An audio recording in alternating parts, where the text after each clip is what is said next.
नमस्कार दोस्तों, GTN 24 के इस विशेष वीडियो के अंदर आप सभी का हार्दिक स्वागत है।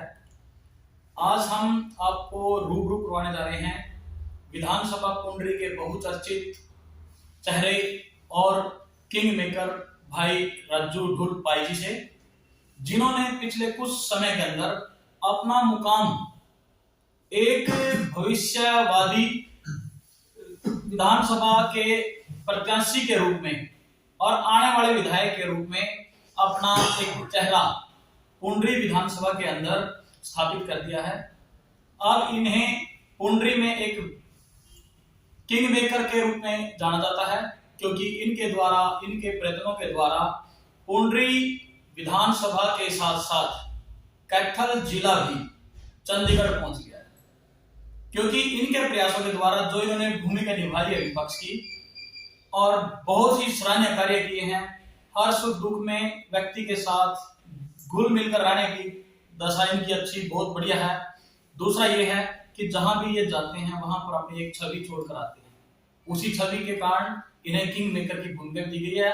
तो इसी बारे में कुछ तीखे सवाल जवाब हम अपने आगामी विधानसभा पुंडरी के विधायक जी से उनकी मंगल कामनाएं करते हैं और बातचीत करते हैं। तो इसके लिए हमारी वीडियो से जुड़ रही है। नमस्कार सर। नमस्कार सर, सबसे पहले तो आपको किंग मेकर के नाम से ख्याति जो प्राप्त है उसके लिए हार्दिक शुभकामनाएं। साथ साथ आपने जो कैथल जिले में जज्बा का इतना बड़ा रुतबा कायम किया है, जिसके कारण कैथल के अंदर आपको जिला परिषद चेयरमैन की नियुक्ति का सौभाग्य प्राप्त आपको ही हुआ है। देखिए, दिग्विजय जी आए जरूर थे, लेकिन उसके लिए प्रयासरत आप रहे हैं। आपने काफी अपना समय जो है इस पद के लिए जो है अरेंज किया है, उसके लिए भी आपको हार्दिक शुभकामनाएं। इसके साथ ही आपसे हम कुछ प्रश्नों को लेकर के सवाल जवाब करना चाहते हैं। जैसे कि जब आपने आगम में चुनाव लड़ना आरंभ किया था, तब आपको पुंडरी हल्के में कम लोग ही जानते थे, लेकिन धीरे धीरे ऐसा क्या हुआ और ऐसे कैसे आप जादूगर शंकर सम्राट बन गए कि आज विधानसभा पुंडरी के प्रत्येक घर के अंदर राजू पाई नाम हर एक की जुबान पर है? ऐसा क्या किया है?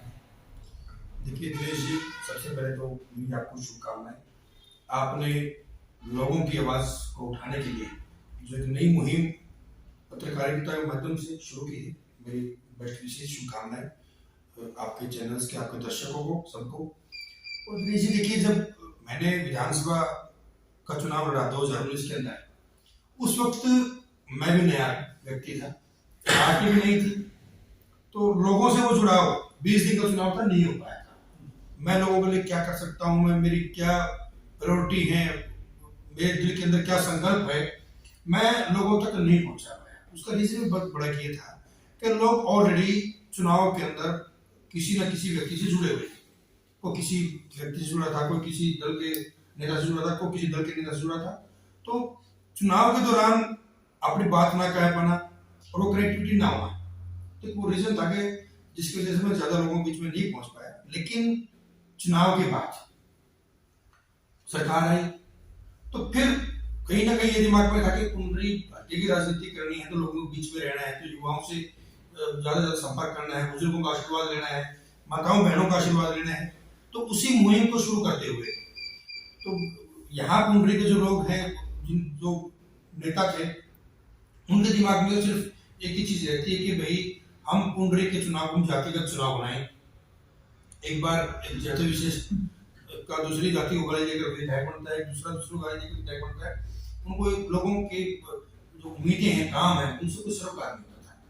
हम पढ़े लिखे नौजवान युवा साथी, हमारे दिमाग में ये चीज थी कि वे पुंडरी के अंदर से जातिगत जो चीजें हैं वो खत्म करना है। मैं ही नहीं, कोई भी व्यक्ति, नया युवा साथी, कोई भी राजनीति के अंदर आके आए, राजनीति करे, तो कम से कम उसको लड़ाई लड़ने के मुद्दों की लड़ाई लड़े, वो जाति का जो भंडार है इसके अंदर फंस के ना रहे। तो इसी चीज को आगे बढ़ाते हुए हम लोगों के बीच में आए।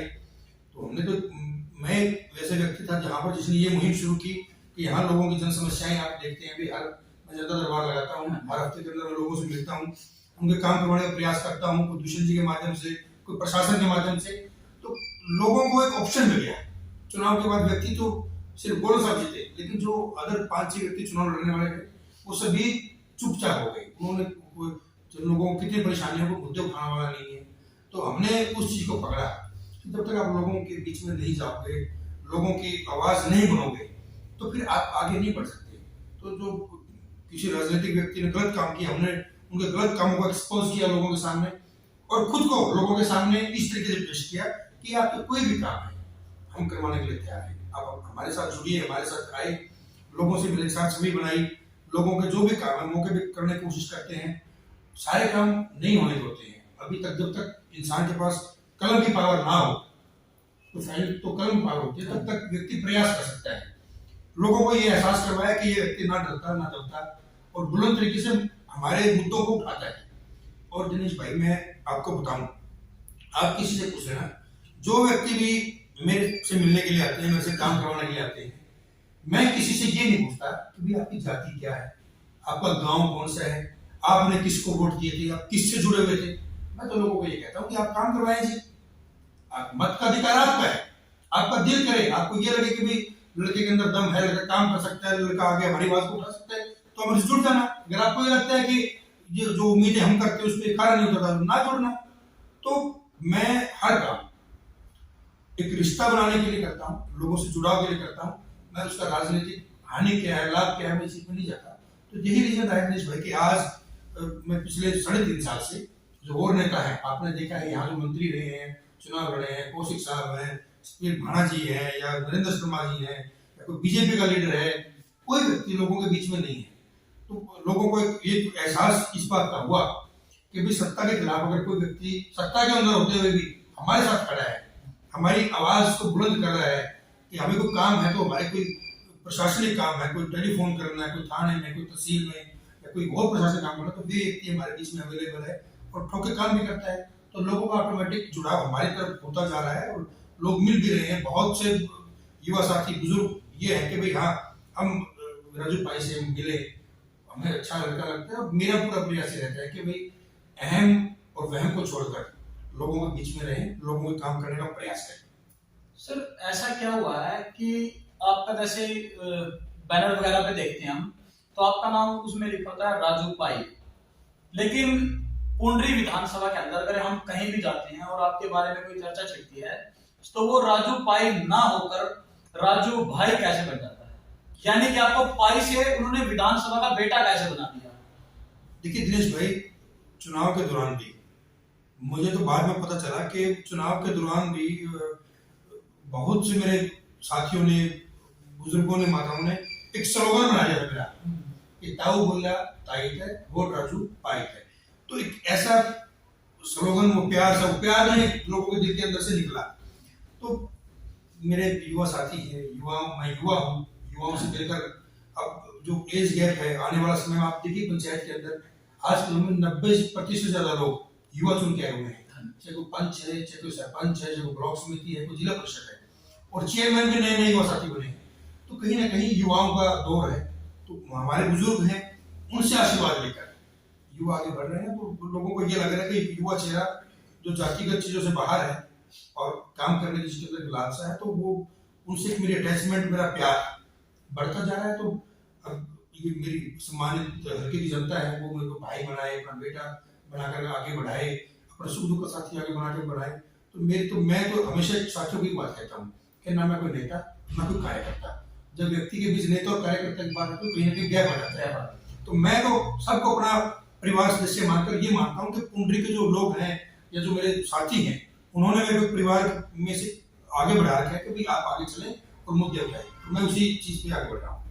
लेकिन निडर विपक्ष के नेता के रूप में आपकी स्थिति पूरे हरियाणा के अंदर, कहना चाहूंगा मैं, 90 जो हमारी विधानसभा सीटें हैं उनमें सबसे अधिक यदि कोई चर्चा में रहता है विपक्ष के तौर पर, विपक्ष का नेता यदि आपको मान ले पुंडरी विधानसभा में, तो आप एक लीडर की भूमिका कैसे निभाते हैं? क्या आपको अपनी जान मान का या परिवार के बारे में कोई ख्याल नहीं आता जब आप पब्लिक की डिमांड को ऊपर उठाते हैं कि यहाँ पे गलती? देखिए दिनेश भाई, मैं तो एक चीज मानता हूँ, मैं तो सिर्फ और सिर्फ मैं 2 चीज़ों में मिलता हूँ, एक अपने माँ बाप से और एक सम्मानित जनता से।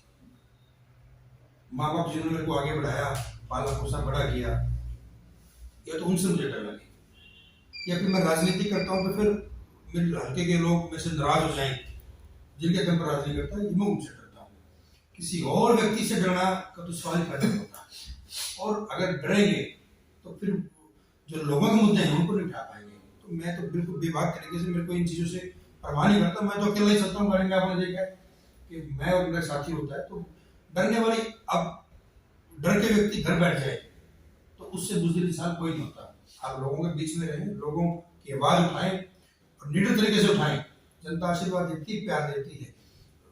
एक दिन इंसान को जाना ही जिंदगी से, तो अगर हम मौत के डर से घर बैठ जाएंगे तो फिर जो दुनिया के अंदर कुछ करना चाहते हैं और कोई नए विजन है, तो फिर कहीं ना कहीं उनसे हम छिड़क जाते हैं। तो ये जो डर या भय, जो नाम की चीजें हैं, ये दिमाग में कभी आती भी नहीं है और कभी सोचता नहीं चीजों के लिए। आज की जो आपने जनसभा आज आयोजित की थी, उसमें आपके पास काफी सारे मुद्दे आए होंगे, और हमें भी ऐसा लगता है कि वो मुद्दे ज्यादातर बीपीएल या गुलाबी राशन कार्ड से संबंधित हो सकते हैं। तो क्या इस बारे में भी आप लोगों से कोई सुझाव देना चाहेंगे या उनको आश्वासन देना चाहेंगे? नहीं, बिल्कुल बिल्कुल। आज जिला परिषद का चुनाव था, तो पिछले 1.5 महीने से मैं चेयरमैन के चुनाव के अंदर व्यस्त था, तो मैं हल्के में नहीं आ पाया था, मैं लोगों से नहीं मिल पाया था। तो फिर आज हमने जनता दरबार लगाए, हमने सम्मानित लोगों को आमंत्रित किया कि कोई समस्याएं तो आप आए, तो उसका समाधान का प्रयास करेंगे। तो काफ़ी समस्याएं आई हैं कि लोगों के कोई राशन कार्ड है वो कटे हैं, तो जिन साथियों के मेरे पास ये समस्याएं हैं, मैंने उनको आमंत्रित किया है कि भी आप कल केकल आए। जितने भी जो फूड सप्लाई जो दफ्तर है उनके अंदर बैठ के मैं अधिकारियों से बात करूँगा कि क्यों कटा है, राशन कार्ड क्यों कटा है, या किसी को फैमिली आईडी में कोई दिक्कत आ रही है, तो इनकम के हिसाब से जो और है वो भी हम दुरुस्त करवाएंगे।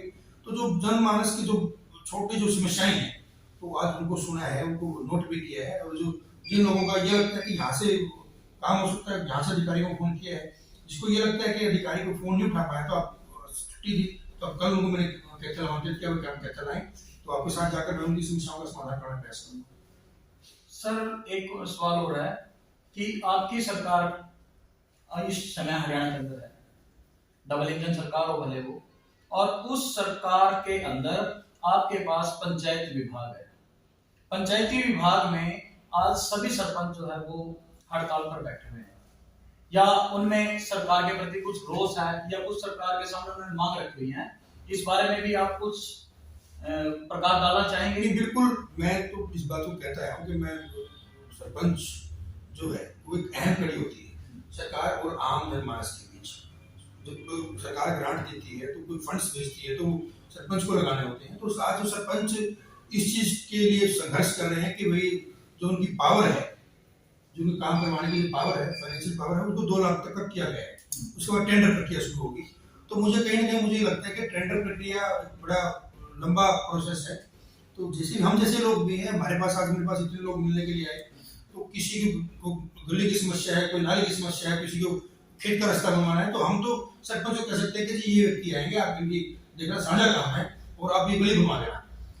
तो हो सकता है कि वो गली 6 लाख की है, 5 लाख की है, 4 लाख की है, तो कहीं ना कहीं उसके पास पावर नहीं रहती है। उसका एस्टीमेट बनेगा, फिर उसका कोई टेंडर लगेगा, उसको प्रोसेस लंबा है। तो मैं तो सरकार से, माननीय पंचायत मंत्री जी से और चीफ मिनिस्टर साहब से यही मैं रिक्वेस्ट करूंगा कि इन सरपंचों की आप मांगों को माने, और इनको जो पहले 25 लाख तक की पावर दी हुई थी, आप उस पावर को दे दें। अगर ये लगता है सरकार को कि कोई सरपंच भ्रष्ट वाले काम करेगा या कोई उसमें गड़बड़ कर सकता है, गड़बड़ कर सकता है, तो उस पर कार्रवाई हो जाएगी। जो आज पंच साथ में पंचायत मेंबर्स हैं, सेक्रेटरी है, तो गलत काम पे कौन साइन करेगा? कोई सरपंच गलत करेगा तो फंसेगा, भुगतेगा। आप उनको इतनी पावर दे ताकि इससे आम जनमानस को कोई दिक्कत ना। धन्यवाद सर, आपने इतना कीमती समय हमें दिया। धन्यवाद धन्यवाद दिनेश जी, आपको भी शुभकामनाएं और मेरे सम्मानित कुंडे के जितने भी लोगों को मेरा हार्दिक नमस्कार। क्या आने वाले समय में कोई बड़ी सभा भी होने की संभावना है, जैसे जनवरी में या फरवरी में या उसके बाद कोई? मैं पूरा प्रयास करूंगा कि मार्च अप्रैल के अंदर हम दोबारा फिर डिप्टी साहब को आमंत्रित करेंगे, वो बड़ी रैली का आयोजन सोलर से करेंगे। गांव के अंदर भी कोई?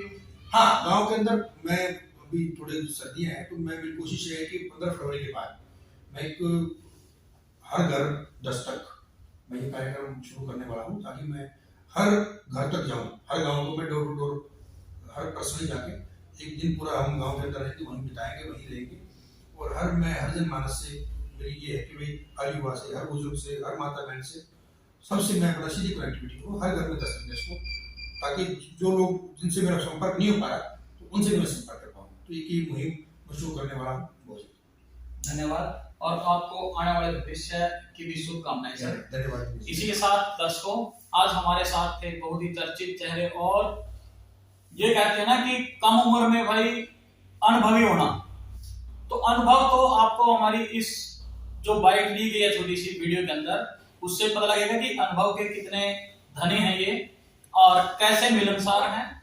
जो है हर परिवार को, मैंने विधानसभा क्षेत्र पुंडरी को अपना परिवार मान लिया है। उसमें मैं छोटा हूं तो भाई, बड़ा हूं तो उनका जो भी मिलनसार होगा, सबकी आशाओं पर खरा उतरने के लिए मैंने उनका प्यार पाने के लिए भरपूर कोशिश किया और लोगों से यह अपील किया भाई, सरपंचों के लिए तो इन्होंने ताली ठोक दी, भी सरकार से आगे कर दिया। जितने भी पुंडरी हल्के के सरपंच है ना, उनके लिए तो ये सोच लो कि आपकी तरफ से खड़ा होने वाले अनुभवी इंसान और जेजेपी पार्टी के भाई प्रत्याशी, पूर्व प्रत्याशी राजू पाई जी जो हैं, आप लोगों की आवाज को बुलंद करने का काम करेंगे। और उन्होंने ये भी कह दिया है कि सरपंचों को जो अभी 25 लाख का जो पहले कार्य दिया था वो कर दो, और अगर वो कुछ करते हैं तो जो सरपंच गलत करेगा वो उसका गलत परिणाम भुगतेगा, लेकिन जो सही कर रहा है तो उसके लिए करने दो। तो सरपंच भाइयों से भी आग्रह है कि इनको आने वाले समय में भी वोट कर दो, हम भी करेंगे भाई जैसे इनकी बातचीत रही है। और रही बात बीपीएल और गुलाबी कार्ड कटने की, उसके लिए इन्होंने कहा है कि हमारे पास लोगों की 70 से 75% शिकायतें इसी रीजन की आती हैं, तो उसकी हम छानबीन कराएंगे। उसके लिए एडीसी कार्यालय से भी संपर्क साधा जाएगा और साथ में डिस्ट्रिक्ट फूड सप्लाई इंस्पेक्टर से भी संपर्क साधा जाएगा कि इसके अंदर क्या क्या बाधाएं आ रही हैं। और उसके ऊपर फिर एक बार पुनः या तो हम ही इनसे संपर्क साधेंगे या ये सीधे आप लोगों से संवाद करेंगे, क्योंकि इन्होंने एक बात और कही है इस वीडियो के दौरान कि आगामी 15 फरवरी के बाद हर घर दस्तक प्रोग्राम इनके द्वारा किया जाएगा। जो पुंडरी विधानसभा क्षेत्र के 63 गांव इसके अंदर आते हैं, उन सभी गांवों में डोर टू डोर हर माता से, बहन से, भाई से और हमारे बुजुर्गों से बातचीत करके उनकी समस्याओं को जानेंगे, उनके अंदर अपनी छवि को किस प्रकार से दिखा सकते हैं। तो उसके लिए हमें भी आगे भी विचार करना पड़ेगा।